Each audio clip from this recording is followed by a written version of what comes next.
I am not gonna tell a Resident Evil story. Fans already have that in the games. If they want that, they can play the game. That is essentially what the new director of the Resident Evil film has said. Cregger, director of the new Resident Evil films, just said in an interview that fans already have that in, regards to talking about the Resident Evil franchise. And now, granted, in the past, we have had Resident Evil movies come out that tried to follow the games, such as Welcome to Raccoon City. The Netflix adaptation was loosely based on the games, and then all the other movies we've had that have just been a train wreck. So honestly, I'm very frustrated with the way he worded this. He did go on to say that he worships the games, but then he went on to downplay their importance. So I'm not too, sure that he's going to end up being a good Resident Evil director. He could very easily hit his, his stride with this. I mean, think about it. I mean, the Russo brothers, they didn't make any good movies, and then they got on with Marvel, they hit their stride, and now they're a legendary, director duo. So maybe Mr. Cregger could be the exact same thing because of Resident Evil. But the way things are looking right now with his wording, I'm not so eager on that. Now, as I said, we have had Resident Evil movies in the past that have came out and have been absolutely terrible, just some of the worst media I have ever seen in my life and that I will probably ever see in my life.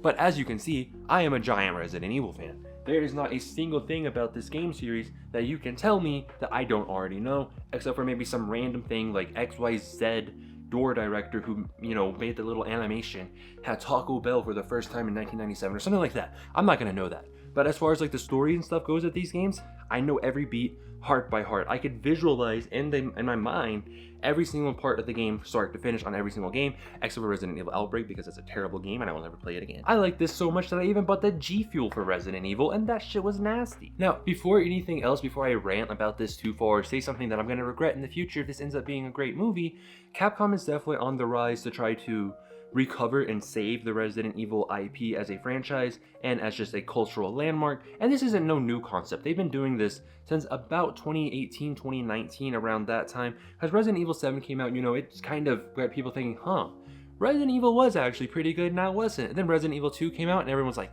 yes. Resident Evil 3, and they're like, okay. Resident Evil 8, oh my god, this is great. Resident Evil 4 Remake, oh my god, this is great. Resident Evil 9 announcement, oh my god, this is great. Resident Evil Welcome to Raccoon City, what the fuck? Resident Evil Netflix series, what the fuck? So Capcom's track record over the last 10 years with Resident Evil is kind of hit or miss, but I mean, granted, I'm not really a fan of the way he's wording, the way he's trying to voice himself, or at least the way the journalist writer has wrote this interview, because let's face it, video game journalists and movie journalists, they have one thing in common, two things for certain. One, they will take an entire essay, a college thesis, 30 paragraphs, to give you 2 sentences of information, and 2, most of them are going to be some of the dumbest people you will ever meet. So granted, they could just be taking what he's saying out of context and making it seem way, way worse than it actually is. So that's why I'm not going to rant too heavy on it, but if this ends up being the way I'm interpreting it based off what the journalists are saying right now, I'm worried for this film. I mean, I was already worried to begin with because Resident Evil as a film has never really done that great, but I thought maybe this director would be able to change that, so I guess we'll have to wait and see. Once again, as a major Resident Evil fan, I really want to see this movie do good, because the better the movies do, the more games we're gonna get. The better the movies do, the more movies we're gonna get, the more TV shows we're gonna get, the more memorabilia we're gonna get. Like, look at this, for example. Underneath my Bills jersey here, we're not gonna talk about the results of today's game, losing to the Giants, fucking embarrassing, but this Wolverine t-shirt. Wolverine was not a popular character. I love Wolverine. I mean, obviously, I was like 4 years old when the first movie came out, so I never really lived in a world without Wolverine. But the people who were older fans of Wolverine, they had no media, and then the movies came out and they finally did good. They made Wolverine a household name, and now you can find Wolverine anything. I mean, Forever 21, when they were still in business, you could find Wolverine everywhere. H&M, you can do the same thing. Pretty much anywhere you go to buy clothing, you can find Wolverine wherever. And I really would like to see Resident Evil become that same way. Whether it's going to be the Resident Evil logo, the Umbrella logo, or even the actual characters themselves, I would love to see Resident Evil get some form of higher cultural relevancy than it already has. I mean, already right now, when you think survival horror and really good survival horror beats, it's Resident Evil and Silent Hill all the way.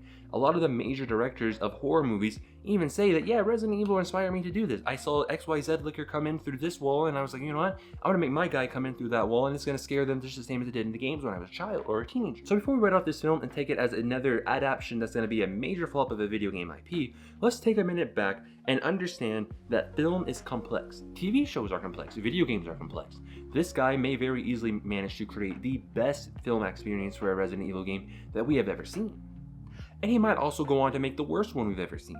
We don't know yet. We've not seen the film. You've not read the script. I've not read the script. It is too early to pass judgment on it. Now, when this film comes out and I see it, if it's bad, I'm gonna tell you it's bad. If it's good, I'm gonna tell you it's great. But ultimately, we're just gonna have to wait and find out. I remain hopeful for this film, but hopefully optimistic. I understand it could go bad. I understand it could go good.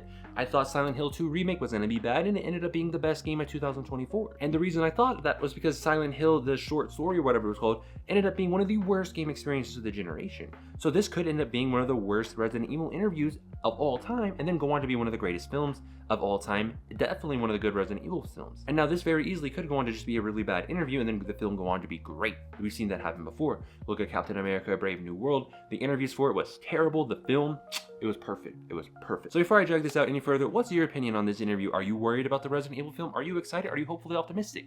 Let me know in the comments down below. Don't forget to like, comment, and subscribe. Do not make a single comment about the Bills losing to the Giants, because that is embarrassing and I will ban you. I'm just kidding about that. Try not to die, and I'll see you in the next video, and I'm gonna go angrily tweet the Bills social media team.